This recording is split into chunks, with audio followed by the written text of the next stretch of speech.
స్వర్ణగ్రామం అనే పేరు మార్చు మంచి పేరు అని చెప్తున్నారు కదా. సచివాలయం పేరు కూడా, ఆంధ్రప్రదేశ్ సచివాలయం పేరు కూడా స్వర్ణ రాష్ట్రం అని మార్చమనంటే ఒక రాష్ట్రం కూడా స్వర్ణం అయిపోయింది.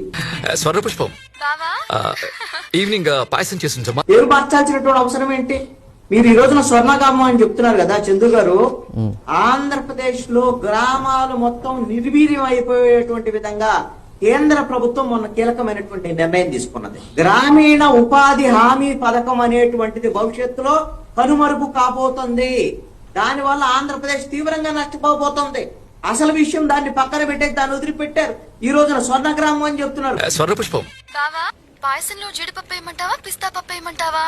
గన్నేరు పప్పు ఉందా? గ్రామీణ ఉపాధి హామీ పథకానికి కేంద్ర ప్రభుత్వమే నిధులు ఇచ్చేది. ఈ రోజున అంటే మన రాష్ట్రానికి 10,000 కోట్ల రూపాయలు గ్రామీణ ఉపాధి ద్వారాగా ఒక సంవత్సరానికి వస్తాయి.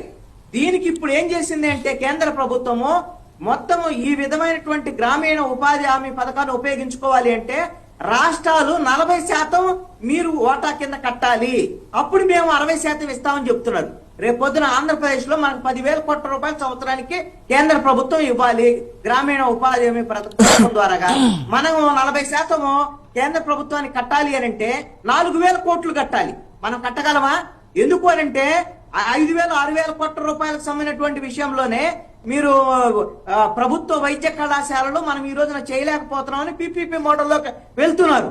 అలాంటి పరిస్థితుల్లో ఈ 4,000 కోట్లు మేము కట్టలేము అనేటువంటి విధంగా ఉపాధి గ్రామీణ హామీ పథకాన్ని కింద నిర్వీర్యం చేస్తే రేపొద్దున మన ఆంధ్రప్రదేశ్ కి రాకపోతే ఇప్పుడు ఆంధ్రప్రదేశ్ లో ఇప్పుడున్నటువంటి లెక్కల ప్రకారంగా ఆంధ్రప్రదేశ్ లో ఈ సంవత్సరం 12 లక్షల కుటుంబాలు వలసలు వెళ్ళినటువంటి పరిస్థితి ఉంది. స్వర్ణ పుష్పం పాయసంలో జీడిపప్పు వేయమంటావా, పిస్తా పప్పు వేయమంటావా? గన్నేరు పప్పు ఉందా?